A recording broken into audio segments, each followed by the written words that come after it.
Coming to you from Second Floor Studios in Dallas, Texas, it's the Small Business Living It podcast with Dean Castellano.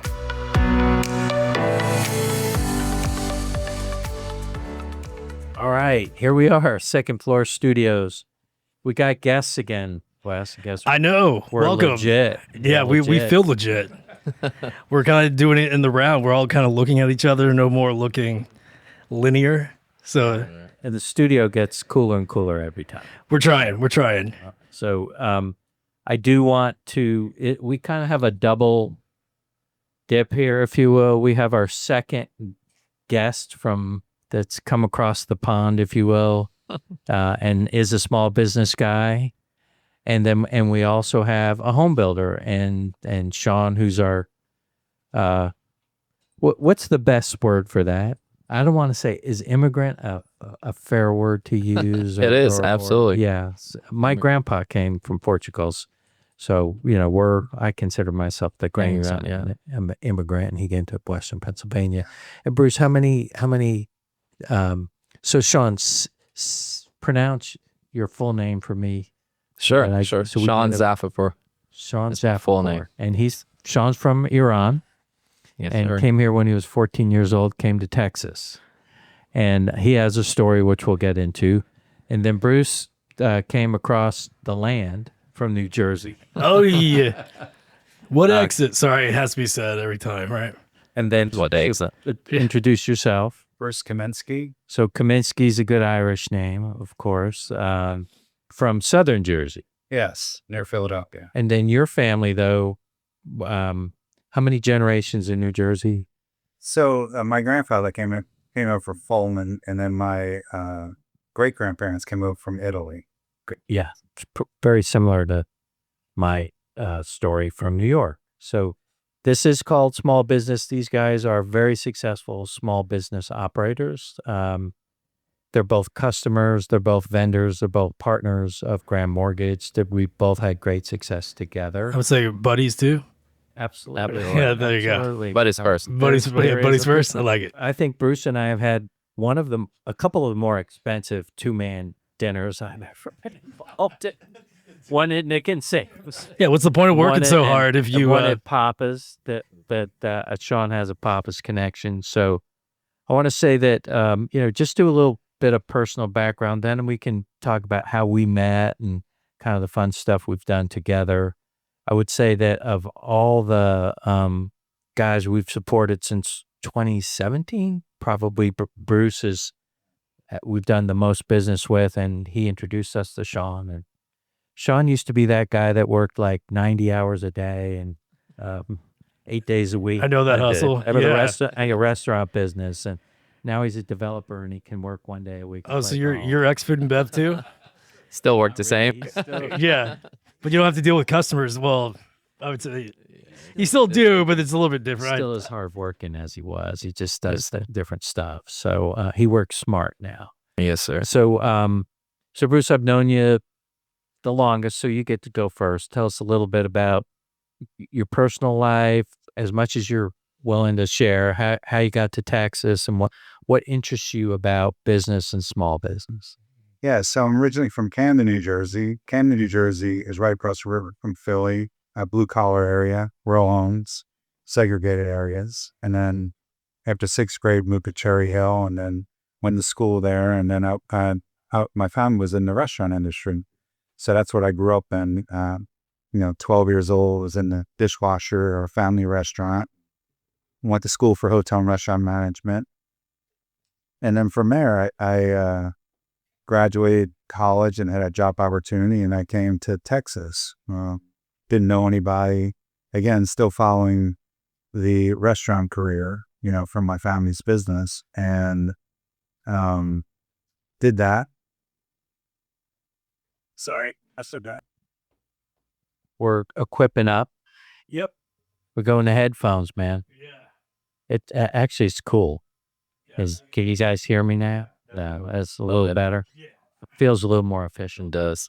So you're the restaurant. I think I worked in my uncle's luncheonette when I was 14, rode my bike there, washed the dishes. I told people that I scrubbed the spaghetti pot bigger than me. It's like in it. I always cried every time I did it because it was so fucking not the spaghetti pot, but the pot was bigger than me. Yeah, man, that spaghetti that crusted on. So anyway, I digress. But an Italian restaurant. Yeah.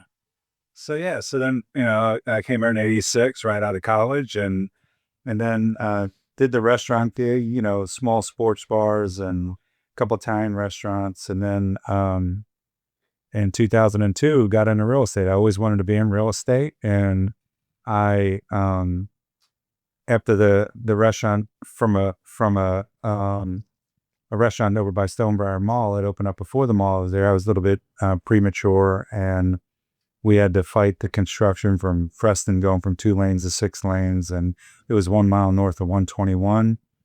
And then after 13 months, we had to close the doors, and then it gave me the opportunity for my desire to get into real estate, and started doing that. So that's where we'll pause you right there, because there's elements there that are the theme here, which is grit and resilience, right? So what I'm going to ask you after Shawn is what attracts you to small business versus having a job. So not yet. So, all right. So Shawn came from another country, eventually worked his way into being a small business owner. But how about a little bit about your early life there? Sure. Well, first of all, it's an honor and privilege to be amongst two of my idol and, 2 of my mentors. I felt lucky to be here and speak with you, gentlemen. Welcome. Yeah, thanks. Y'all grew up in Iran, Tehran, the capital. And, as you can imagine, third world kind of problems, just beautiful childhood. What's the year? When were you born? I was born 84. Okay, 1984. so we're the same age. Yeah. Yeah. So we're... Did they have the word millennial in Iran? No. No, they don't have that. We're vintage millennials, okay? You're just... We don't fall in that into millennial spectrum. You're just a kid until you move out of the house. Yeah. There's no... We actually like working hard. Yes, actually, you're absolutely right. But beautiful childhood. My dad is a mechanical engineer, and just watched him build businesses after next. And the war was going on at the time, Iran and Iraq, and it was 4 or 5. So just watching, a difficult situation, as a father would, fearing for the family and so forth, and never cracking. I never saw fear in him, and we had bomb going, across our heads. So just watching the man he is, the integrity, just and how he did business, and was very trustworthy, but very analytical as an engineer is. But yeah, I experienced the war back home. Very scary. Sirens go on. You have to go in a bunker, and you come out when the bombs are whistling above your head. So what were your parents saying to you during those times? I got to give it to them. I'd never actually felt fear as dangerous as you can imagine. Just bomb crossing the borders, siren goes on, go in the bunker. But I remember my dad just down in the bunker, just playing with my toys, and just, I'm sure he was fearful inside, but he never showed it.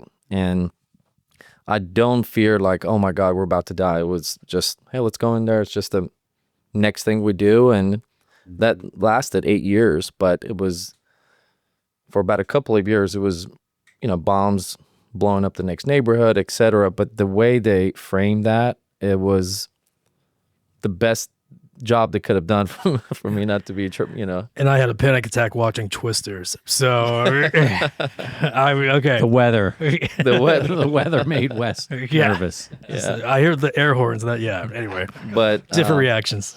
And then my parents split up. They got divorced, and I have amazing memories from different times.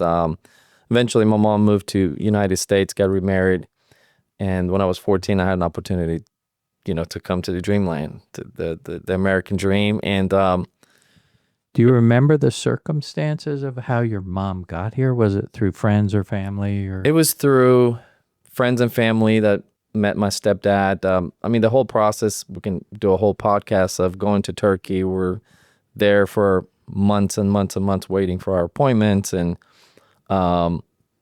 Yeah, it was a for sure journey.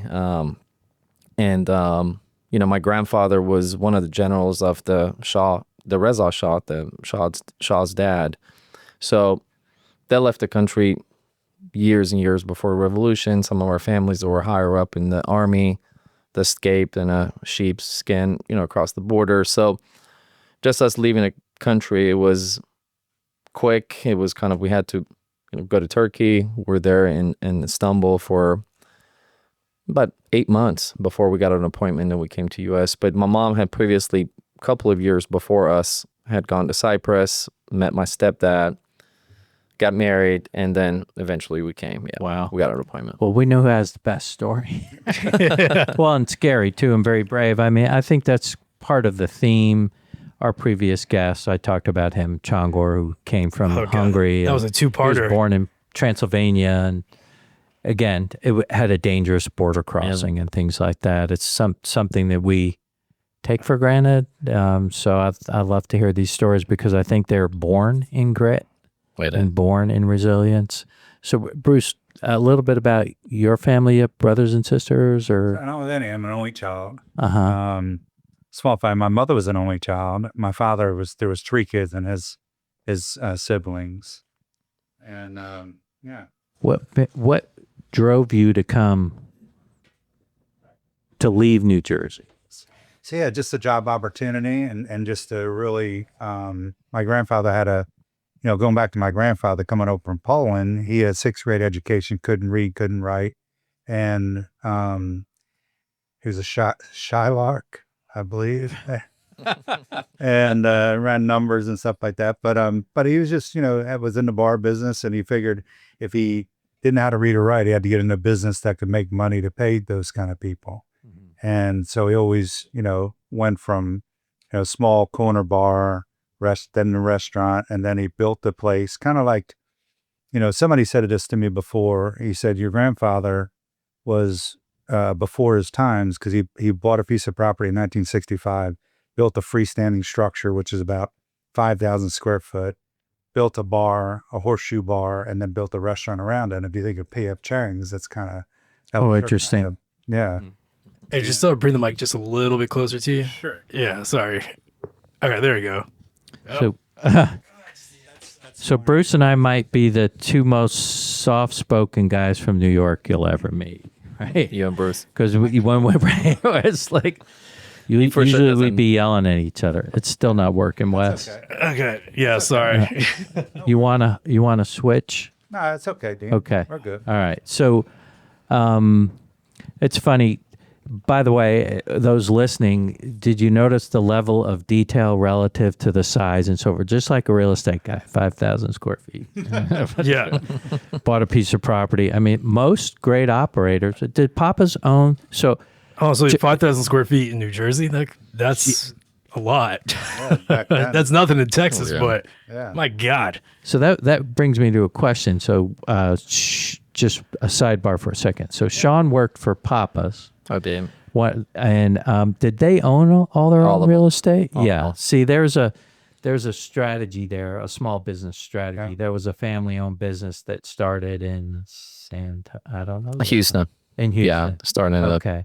So we're going to talk more about that too, because Shawn was a corporate guy that is now a small business owner. Like I said, he worked 90 hours a day.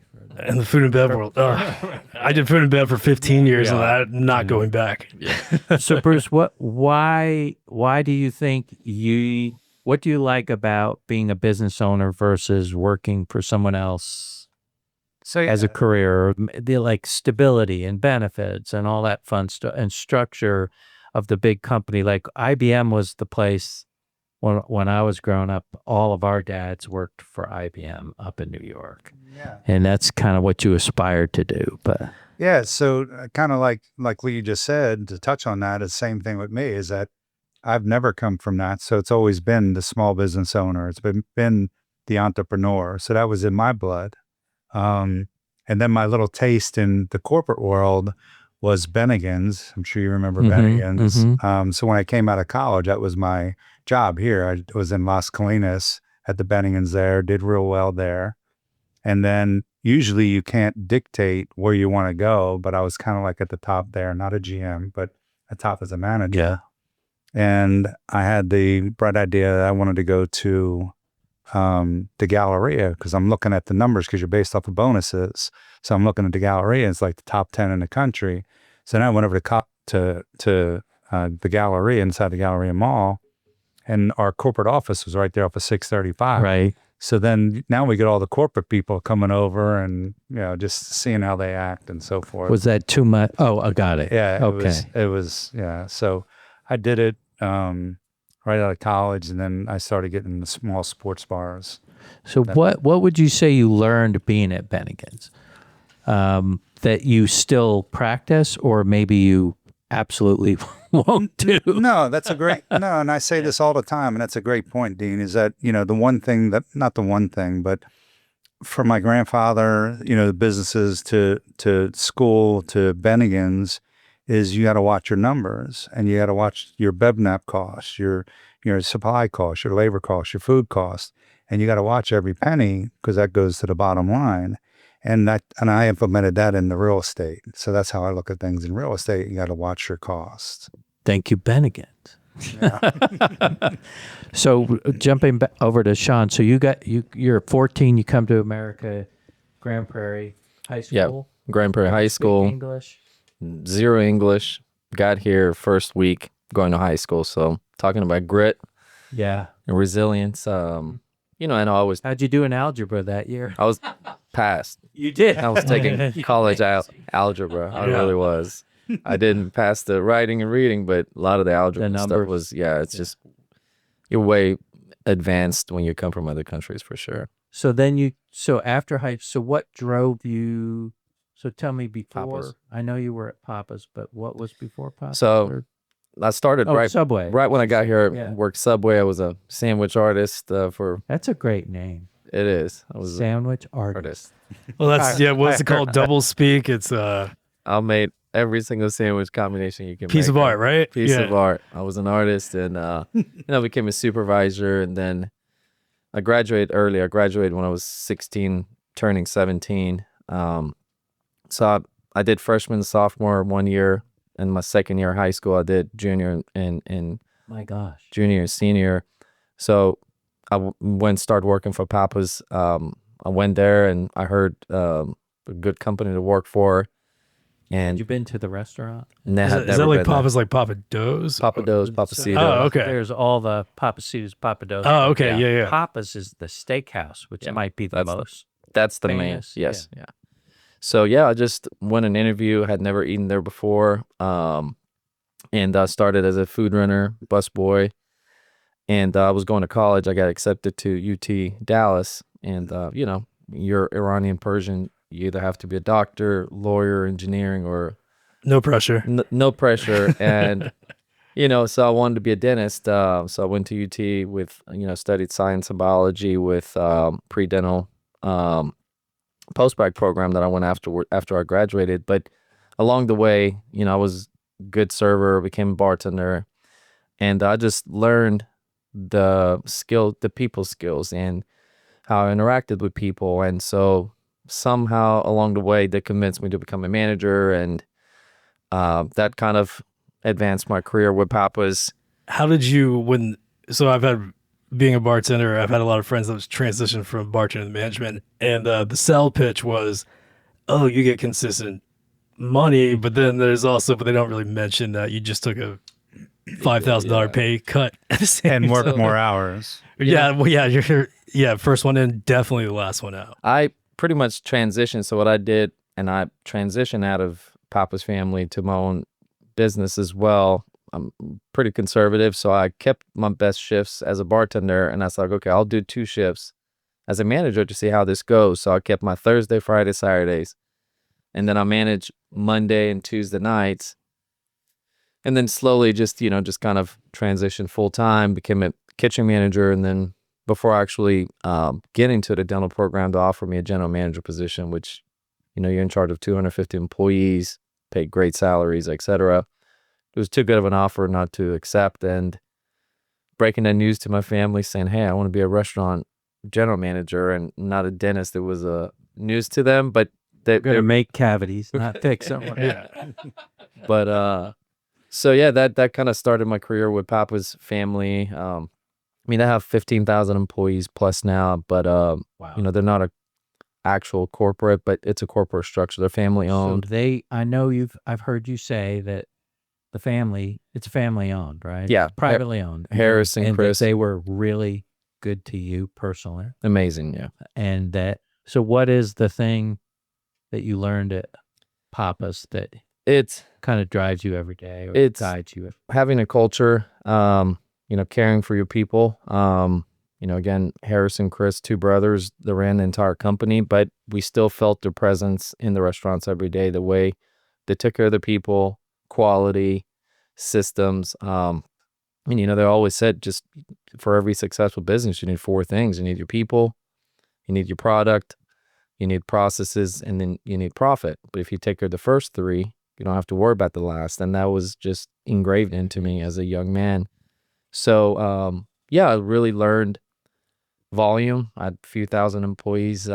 Fast forward, you know, I got an opportunity to move. You were there during COVID. I want to talk to both of you guys about was very how interesting. COVID impacted your business It and was, your brain, your business brain too. we had to create curbside systems and drive-through lanes, and overnight we had to really become profitable in how we did business and cut the menu and quarter. I mean, we got rid of a lot of items that was just, you know, took a lot to prep. But yeah, I moved up as a regional, moved to Houston, worked with the family very closely, their headquarters there. You know, I was over multiple markets and a few thousand employees as an executive for over 10 years. So I learned a ton about systems, processes, procedures, but more so is all about the people. And I think for my small companies, just having a culture, having the, you know, core values and principles, and that's in forefront of everything we do. That's cool, because I think what I would say is what I have more in common with Bruce is that we kind of bootstrapped it the whole way. And I know that that's a bootstrap story, especially if you can't speak the language and you graduate in 2 years. Oh my God. But that formal training, right? It was throw you in the kitchen, right? Yeah. It was learn it as you go. I was telling a story about cleaning that pot. I cried when I was cleaning that pot because I hated it. And I'm like, there was a point in time where I'm like, I do not want to do this kind of work. I'm going to college because I want to sit on my butt Right. and earn money. But so just real quick, do you remember what what type of money you made? Like whether you were at Bennigan's or the restaurants or I stuff? think that was, What years was that? yeah, 86. And I think it was like 55,000 a year. Okay. That's not, That sounds pretty That good. sounds actually. good. Yeah, I was- That was good. Yeah. at Subway, I started just- at New York Life at $1,000 a month All right. in 1980. yeah, my other job, I don't make that. At Subway, I think they started me at $4.10. I mean, I was 100 or something. And you were an artist. I was an artist. No artists make money. We know that.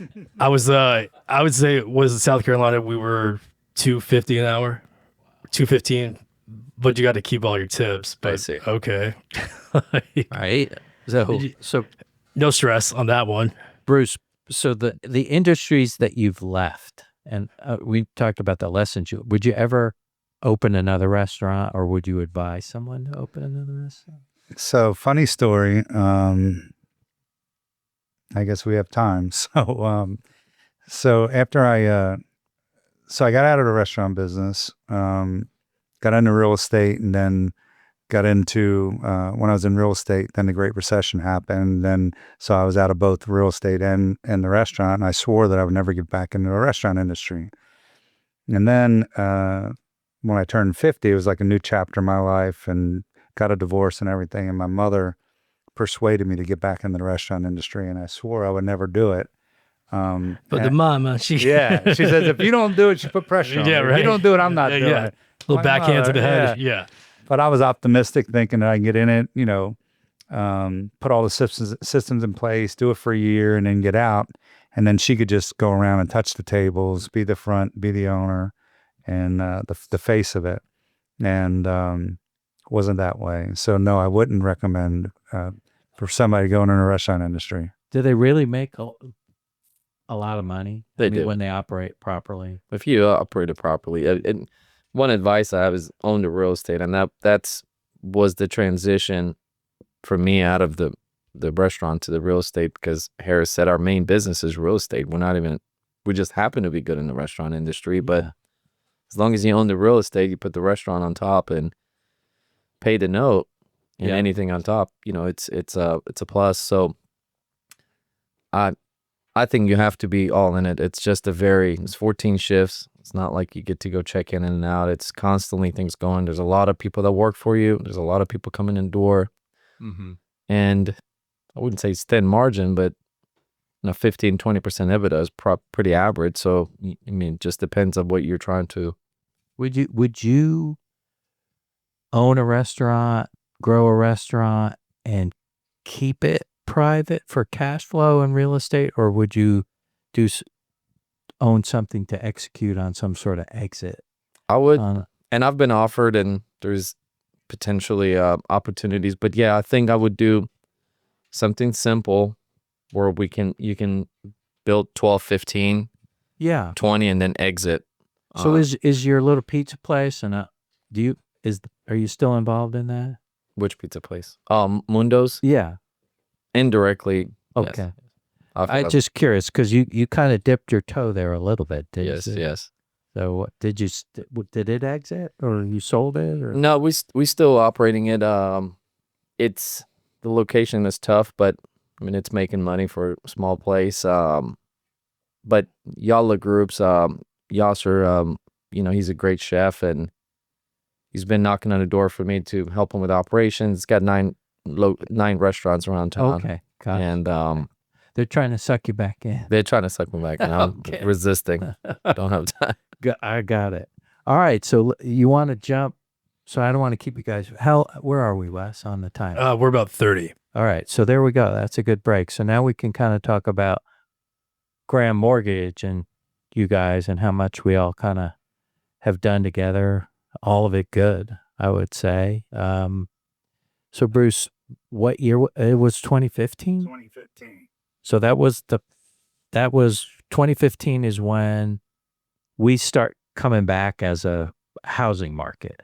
Is that fair? 14, 15, the housing market starts to come back. Were you, so now you're out of restaurant business. You left you cleaned up, everybody had a mess from the housing crisis, right? Oh, 2008 was an awesome year. Well, and that's part of the resilience part, right? Yeah. Left it honorably, cleaned it up, moved on, went to the next chapter, and comes to me, and then I knew his product because I almost rented a house that he had built. And so I love urban. I love 2-story. I'm not a big 3-story fan. We talk about this almost every conversation we have. 3 stories is a flex. Well, but it's also, I think it limits your buyer pool or your renter pool. Yeah. When you're young, you don't care. You just run it up and down the stairs. But Bruce built this. I don't know who designed the floor plan, but I also thought the floor plan was amazing because you had the living space downstairs, you had the bedrooms upstairs, you were able to get 3 bedrooms, you had a yard. So he came to me with that, and I knew the product, and he's like, I want to build 5 or 6 of these on lots in Las Colinas, and I already own the land. And did you know how much our money cost at that point? More than 55,000 for sure. No, it was a percentage. That was a vertical cost. It was a percentage of constructions, not as a partnership. Yeah, so that was interest. And what's fun for me is here's a guy who knows what he's going to do. He's from my part of the world. I've already know his product. He's already made it easy for me by owning the land free and clear. It's already zoned, right? It was. They were already, they were fee simple townhome. Build it. There's a supply issue for housing. So it's like, Yeah. let's go. So Bruce builds it, same stuff. I think you pre-sold a lot of it. I did. You also dealt with, you've had all the challenges of people working for you, and we can talk all day long about permitting and shared access agreements and getting stuff done during COVID and all those types of stuff. So let's just say, so we've known each other 10 years now. We've done 15 or 20 transactions probably. And it all comes down to it. Yeah. What are is there one, oh, by the way, west, there is a street named Wildbird. Oh, that's where that guy right there lived. Rest in peace, Pop. Where Pop lived. 20 Wildbird Lane. That's So kind Bruce of, was kind enough to. we lived on Hilton Drive, moved to Hilton Head. Yeah. Like there's a lot of cross. Yeah. That. Well, that was really gracious. So what of all this stuff we've done together, what's memorable? So going back to the 2015, after cleaning up my mess that you said, I do believe that God opened up doors and gave me a want and desire to get back into real estate. And it was Don Fry who introduced you and I. Okay. And there's the simple math is, I always say, is that, if you're building $1 million product and the land's $200,000, that's what the bank wants. They want 20% equity. What I did is I always got either myself or some friends or partners to buy the land. And that's when I presented it to Dean that we own the land free and clear. And then he would come in as the first lien position to go interim construction. So it was easy. And Dean knew of me back in 2006 when I built these 18 two-story townhomes that he was talking about over in East Dallas. And that was uncharted waters as well. When I say East Dallas, east of 75 off of Fitzhugh. And I was one of the first ones that bought into that area. And then Trammell Crow came in right at that same time and built on the east side of 75 off of Fitzhugh, built that apartment complex. Yeah. And I was blessed because I bought it in 2005 and I started building, and I was out in 2007. 2005 I bought, permitting and so forth, built, and was out right when the Great Recession started in July of 2007. Wow. And I was able to get out. And that's just how you knew me from the product. And then fast forward to 2015, I had a want and desire to get back into it, even as bloody as it was in the 2008 range. So got back into it, and Dean has been a blessing. I call him my cut man. He's been in my corner ever since then, and so he's Mickey and you're Rocky. Yeah, you're Rocky. He's from South Jersey. Yeah. Yeah. Right. Yes. You said right across the river from Philly, right? Into South Camden. Yeah. You got better voice and diction than Sly, but we can understand you. No, but it's a true story. You've always been there for me, and it's been great to work for, and what I always preach is do the right thing and I'll never go out of style. And Dean, you've always did the right thing for me and always supported me and always had my back. All right. Thank you. And yeah, that's mutual. You've always, the books have always closed and they're all square. Yeah. Right. Even during COVID. One of the most interesting things we did, and one of the indications was, and I think, I'm not going to presume this, but I think that Shawn, knowing Shawn has helped your development process. Is that fair to say? Because we talk about this, developing and building both are difficult. Yeah. If you're focusing on lot acquisitions and entitlements, and you're focusing on building and marketing, there's a more efficient execution than if one guy's trying to do both, right? So, so the marketing alone, it sounds exhausting. Just and now just trying to just do the this family is exhausting, business now. His daughter's a realtor now and doing a great job. But the sewer deal on Shay, the 490 story. Yeah, how we financed that, by the way, I don't know where we found the money, but it was Joe. Yeah, it was. And like I said, you guys supported me. So just let's we can bash on the city of Dallas because everybody does. Yeah. So let's just So Make again, a turn. yeah. So going, what Dean's saying about being a developer, from what I've heard from other developers is that if you're doing a piece of property and you need to improve the sewer mains, usually it's in that 120 foot of your property. And that's been like a standard.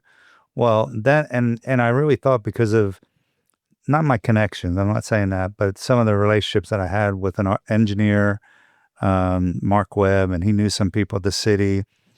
I thought I'd be able to either get it waived where I didn't have to do it. So I wasn't really, not concerned, but didn't have the cost. Part of the risk. Yeah, right. But the curveball that the city of Dallas threw was Harry Hines is here, and there was no manhole to pass my property to the east. That was like 1,000, 1,100. Their mistake. Yeah. Originally. So now, exactly. Right? Yeah. So, by the way, we changed it now. There can't be a manhole unless it's 500 foot, not 1,000. So they made me replace 490 feet of sewer main and 26 lateral lines to the houses each way. And this is on all of Harry Hines. Well, this was Shea, which is a Okay, run sorry. tree. I'm just trying to get my But off bearings. of Harry Hines. But also Okay. Harry Hines. I for take that sure. every day, so I'm Bruce created a town, oh, small village yeah. off of Harry Hines, which people would say, "What?" and it's there. well, it's and not it the worked. 90s, yeah. And he got the land cheap, and he was able to do affordable starter homes. But we helped him finance that sewer problem, and of course, he paid us back. But that was, That wasn't a, it come to his. You didn't wasn't have a to- real you didn't have to go all- successful. It wasn't a real success. You didn't Well- have to go all New York on him. Well, yeah, but not only that extra cost, the good news is it was over 16 units. So you could absorb it versus doing it over 4 units or 1 unit. Right. That's the one negative on that project that we're talking about, the 16 units. But the other one was it was during COVID. And then you go from like $100,000 lumber pack for these buildings, then it goes $150,000 over here for this building. And then you can't get, supplies. And then your electrical panels, they're like Delayed. delayed, forever. And the cost went up, crazy. So that 1 unit in this little area that Dean is talking about, that was a negative project. It wasn't horrible, but it wasn't. Well, and part of the story here is that resilience, right? It's like you didn't give up. By the way, when you borrow from us, you don't borrow at that old 2% stuff that was out there for a minute. You borrow at a little higher rate. And But it's so you had to- guaranteed. it's a little higher hill to climb. Yeah. Paid every penny. Marched over here with checks. Put them in the door. Under the door, Yeah. whatever it took. Bruce was here every month. Mm. And then so you meet Shawn. And by the way, part of the theme of all this to me is I believe that cities like Dallas are just rebuilding from the inside out. I mean, you can go out on the periphery and you can build and grow, but this story is about everything that we've built on has been something else before, right? Yeah. Right. Have you been on any site that was nothing, that was a clean site before? Maybe Las Colinas. Yeah, Las Colinas. Had improvements on it. Yeah. Everything on Lovedale was old, Farmers Branch, ugly same thing. duplexes. Yeah, they were. And so then you meet Shawn, and so Shawn, were you interested in real estate in general, or housing, or development, or what was Yep. your? Yeah, I was always intrigued by real estate, and I think one of the fishing trips, Harris had a fishing boat. We're coming back, and I said, "What's the story? What's your secret sauce?" And he mentioned that the main business is real estate. That was 2016, and just start really talking to people, being excited, reading books, podcasts, and I met common friend of ours, Tommy Kanzler, and I was like, I'm really interested in multifamily. I want to do stuff. I'm still working as a corporate executive, but I really want to venture out. And he's like, you got to meet Bruce Kaminsky, and so he gave me his phone number, and Bruce was it was in Cabo. I don't know if you remember that conversation. He had an hour conversation with me on his vacation, and he was like, "Man, In Cabo? He was in Cabo. I remember that. Do you remember it? Yeah. Okay. And Not everything, Yeah. but yeah. I was gonna say you gotta do Cabo right, man. But you know, the man Bruce is, he always, you know, makes the time, and he's been an amazing friend, mentor, and partner for so many years. So yeah, 2017, 18, just really starting to maybe invest alongside of some deals with Bruce, and, you know, using him as a mentor and just watching him and learning, you know, the game. And also had an opportunity 2019 going to 2020. We saw an opportunity to do some fix and flips. So we started with one or two, and through COVID, we scaled that to a good size operation. And 2021, I left Papa's 100%, but it was 2-3 years of headway. Just like when I was as a bartending, I didn't just drop it and go. I do take Get risks. that cash quick. Yeah, so the companies were operating, they were cash flowing, and 2021, I think it was a big jump, leaving a salary, leaving the nest. But I felt confident in my own ability, but also, you know, having mentors like yourself, Dean, and Bruce, and, you know, my experience with you guys has been incredible. I mean, y'all are not only lenders, you can go borrow from anybody, but you guys are actual partners. And the way you underwrite deals, even if you're not part of a deal, you're always giving us advice about the market, about what's happening. And, you know, I haven't done 15 deals with you, but it's been several deals. For sure. Yeah, no. Your superpower is research, I'd say. Yes, sir. He's a great. He digs. And, yeah. I mean, you And- can have a. Yeah, I'm with you on that. I love research. And then I have to compliment Shawn because he's very humble. And as he mentioned to you about the Papa's beginning is where he was a food runner, busboy. And then when he left them, he was a, director of operations, and he oversaw 10 Papacitas locations. Yeah. So, Hey, we're all part of the theme of small business to me is that we're all kind of rock stars in our own way. And that's what kind of jazzes us about small businesses. We get to create culture. It's influenced by where we came from or where we worked or who we knew. But I think part of what we three have in common is as business owners, and now Wes's a business owner too. He's got one employee himself so far. I'm creating buzz right now. But how we treat people, you know, I think, and that there's an honor and a humility about it. So you guys have teamed up, and you have taken, you know, I've always been a believer in, I like the for sale residential product because it has velocity, right? I know we've all been seduced by for rent at various times and probably still are. But you got to manage that property. But you got to build it. You got to rent it. You got to stabilize it. You know, all those fun things that are market exposure or add to the cost or whatever it is. And it's done a lot, and it's done successfully. But from a smaller shop like we are, our money is expensive. So velocity has to exist in business model to make it work, right? So the for sale stuff, the for sale stuff has always that you were doing one building, one permit, one CO, but you had 3 contracts by the time you had that CO. Is it true. Absolutely. On the first one in 2015, out of 6 units. high watermark in your loan? It's like boom, boom, done. We're paying off the loan. So the velocity of all that is what makes it work. So what makes a business plan work?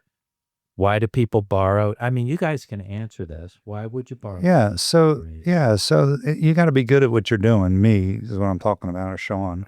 And what I mean by that is, you know, when you do an income construction, when you're building something, yes, it's high interest, but it's not in the beginning, just like what Dean was saying. So the further you get into it, and then when you get to the end, as long as you're good and you bought right, you build fast, and you're in and out, then the higher interest rate doesn't affect you as much. what does affect you is if you're not selling and you're sitting on the product and then you're fully amortized the loan and then you're paying that high interest. I can add to that. It's also who you work with and easy to do business with. I mean, Bruce and I, we have scars from borrowing from some other lenders that were cheaper. Leaving one, I name them. I have no. But Post that on Facebook. I sure will. I mean, I wouldn't. Don't wish worry, that- this is just only going on the internet. So I would tell them myself. But yeah, it's cheaper money. But I think, Dean, big picture, it's the speed of the draws. Of actually getting things done. And yeah, I mean, maybe the interest rate is a little bit more expensive. But I think when we're looking at overall, with things take longer. Okay, you have these fees. You can get a hold of this person. So I think just being able to do business with you guys, we're so easy to work with. The sewer line or anything that comes up, you guys are actually partners on, not just lenders. I can say that. I mean, but also, let me say one other thing, Dean. Excuse me. Yeah, absolutely. But not only that, it's the when you find a deal and we do our due diligence on it and we present it to Graham or Dean, Team Graham, it's the quickness to close. That's huge. It's not just 100%. Going through a traditional bank where like some of our banks might be None of our deals have ever been held up by the phrase, "We're waiting for the appraisal." Yeah, I agree. So would you say that when you work with Dad, there's something going along, if you can't do the loan, but at least you have his resources in the sense of, oh, if this is going on, call this guy. Would you say that's fair? Like your own 100%, Graham Mortgage network? Yeah, I mean, I bought an old church through a COVID. Well, we put on a contract, Bruce and I, and we're buying some city lots that we're assembling the land. Your dad came through less than a week, funded some of those. I mean, you have came through That's fun. clutch, and Dean and Dean's How much fun that is. Dean's the one that introduced me to Farmers Branch now, and then Cool. Shawn did the investigation and trying to find the deal, and he's the one that did all the legwork, and then Dean introduced us to Farmers Branch. Oh, cool. Yeah, to your point. Thanks, Yes. Wes, for that. I was just, because We're when all, part of the deal is you make it, you I make want friendships. everybody and- to do well. That's Yeah. that's what I live by. So if we're all successful, we can fist pump. We don't have to walk on the other side. What was it? So like it's continuing yeah, this- business. Yeah. Yeah. It's rather than that one lump sum. It's like, no, we got to, next year, you're going to, you need that money to keep coming in at some point. And we've all been tested by circumstances, right? Whether new markets or COVID or slowdowns or Yeah. a lot of that is stuff outside of our control, which for you guys, it has to be like maddening. Yeah. It's like things that seem that's kind of like what we try to build a frictionless decision making process, because all the stuff it takes to be a builder and a developer is all those benchmarks are absolutely the timelines are something you have very, very little control of. And how many times has the phrase "I'm waiting on the city" Oh my been God. uttered in a day?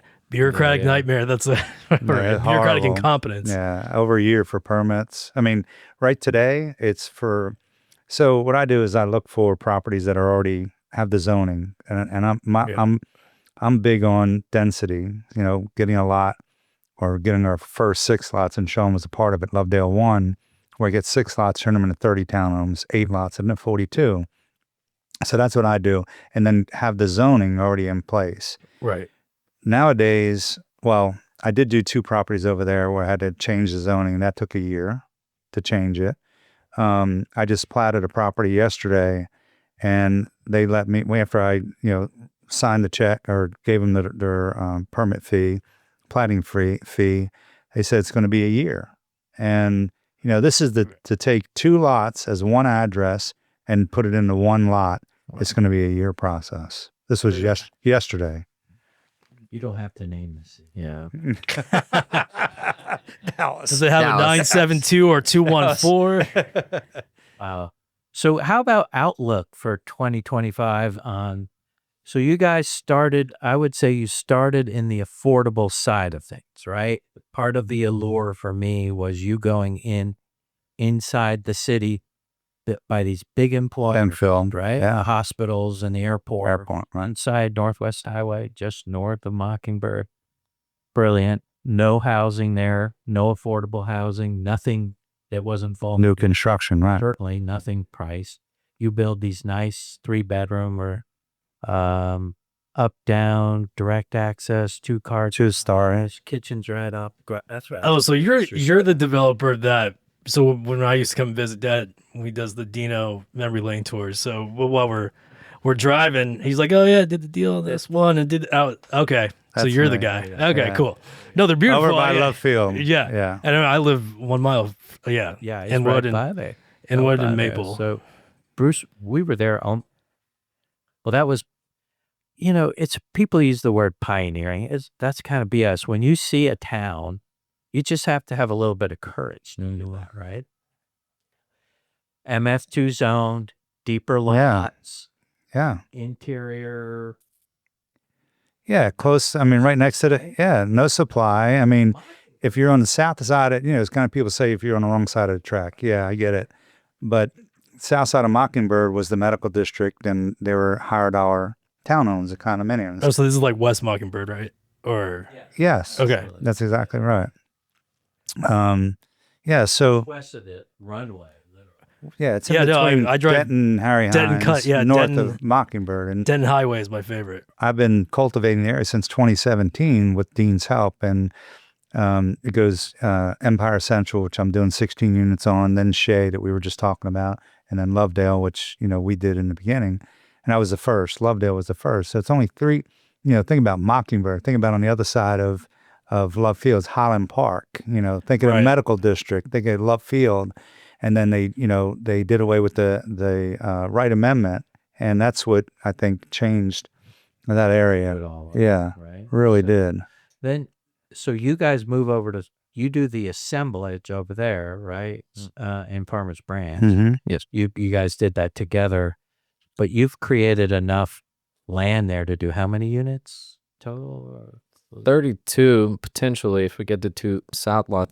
Well, 25 on the one that you did with the church, and the 2 from the city is 25. Okay. And then we just recently, a few months ago, bought one other contiguous lot that was next to the church lot that we're going to get 7 more. So that's 32.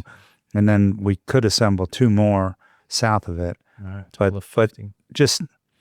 Just to tell you how times have changed, just like it did by Lovedale, is that when we bought that lot by the church, it was 350 maybe. Mhm. No, It was 375. 425, I think. 425, and then we bought the 2 city lots at 350 each, is 700. Well, now the estate, somebody passed, and the estate 2 blocks down. I mean 2 doors down. Excuse me. Now they want What did I tell you? 700, $799, $800,000 for a lot. So, well, how would you distinguish, what are the differences between the 2 markets, between Lovedale and between Farmers Branch? I think price points are about the same, about 500,000. So 510 is our average. That all 3-story stuff, though. It is Okay. 3 stories, yeah. But you have the dart right there, so you can be in downtown 10, 15 minutes, 635, 35. There is obviously a lot more happening with the medical, city and everything else down in Lovedale. Still a good market. Farmers Branch, obviously the city, they have big vision. We're actually working very closely with them on some bigger stuff. So yeah, I think they have a big vision, have a lot of new city council members that want to do big stuff. Go and grease some palms, man. they're keeping up with Carrollton, so they're really doing some cool stuff, and they've been great to us. Honestly. Yeah. They've been really, really good to work with. Hey, are you listening, other cities?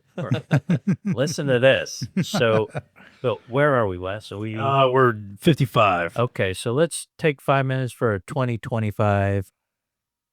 Predict, ask what are what are the big questions? What do you think? How will the housing market be? How are you delivering Are you delivering homes out in Farmers Branch yet? Go ahead, Shawn. Then I'll Sure.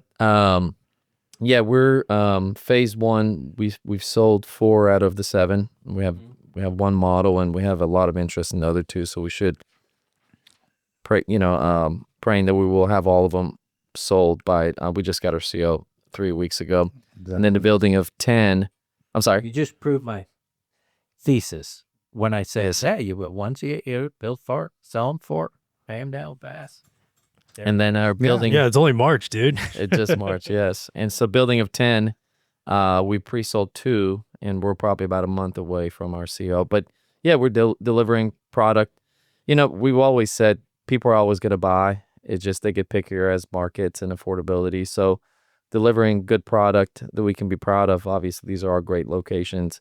I think the increase of inventory, for sure, it's increasing the days on market. But I think we've always stuck with our, delivering good products, good service. And, our entry level for these properties, whether it was the fix and flip or our Farmers Branch, our bases are low. So it's just a matter of things get, not so good. We'd be able to dial that down and exit and still make a profit. So I think some of the other developers that get in, maybe they don't do their due diligence, and maybe they don't have enough cushion, or they don't have an amazing person like Bruce to build these at an amazing cost. So, they're going to have to hold on to that, and they're going to have to, they can't take a haircut to get out of them. I think for most of our fix and flip, we're buying at 50 cents on a dollar, all in with the rehab included. We're at 70, 75, cents on a dollar. So it's very easy for us to, worst case, and I don't foresee that. I really think we're going to have a strong end of Q2, Q3. I really foresee that. Stock market, tariffs, and other things considered, I really think we're gonna have a strong end of Q2, Q3. And I think the interest rates will gonna kind of hover around low 6s, and I don't think they get into 5s this year. But we're bullish. I think the buyers are out there.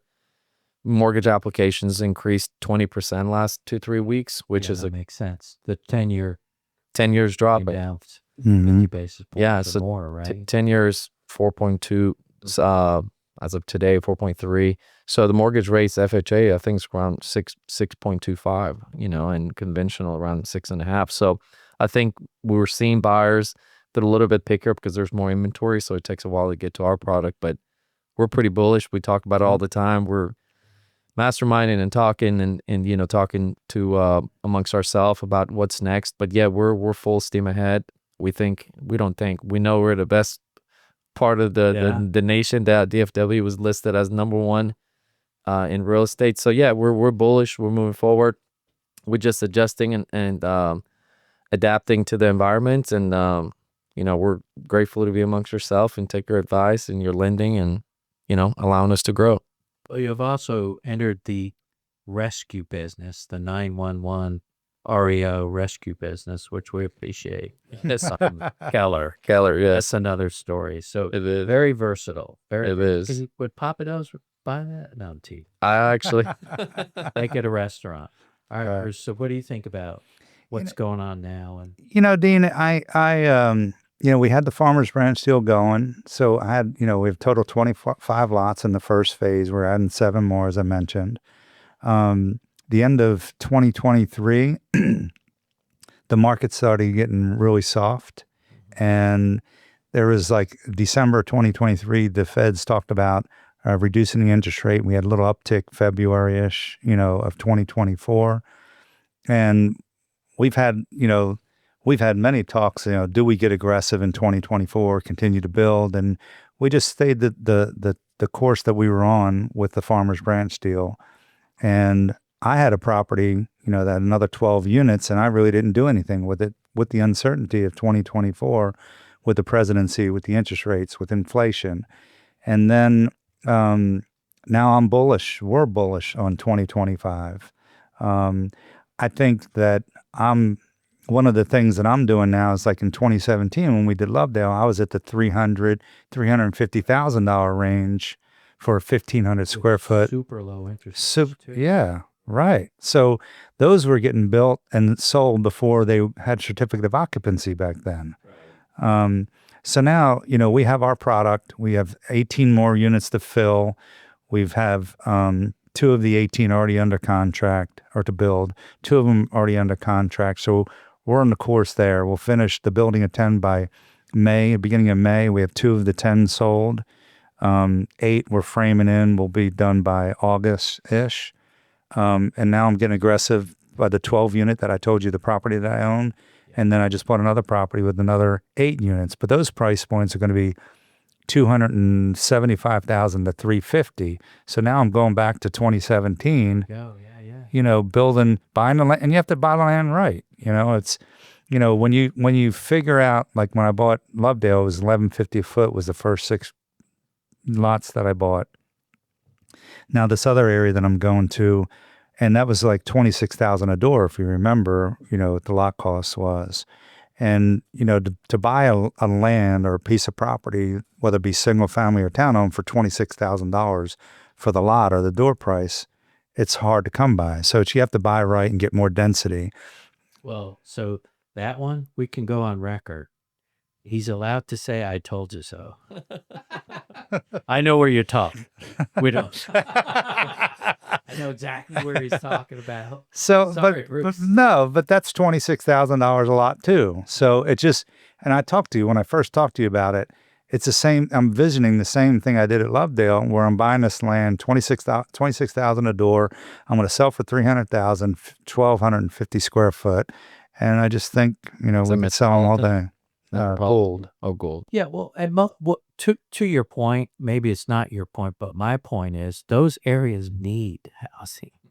Where you True. they need it. If you can deliver a product and it's affordable and it can be financed, it will sell. Yeah. So, anyway, well, thanks, guys. You're welcome. Appreciate you doing this. This was fun. We'll do video next time.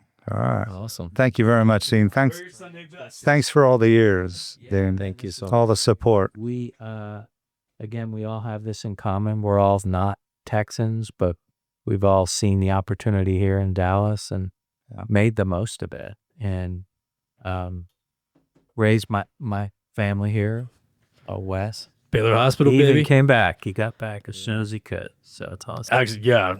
Sorry, but fuck Charleston. You guys say, I'll bleep that out, but you guys hate Dallas. I really hate Charleston. Don't go there. So Second Floor Studios, thanks for hosting. Absolutely. Absolutely. Thank you. Thanks. Thank you, Wes. Thank you, Dean. Again, Sunday best. Next time you come, so we're all going to be on video. So Got it. all right. We'll address All that. right, all right, Wes. Thanks. Yeah. Thanks, guys. Thank you.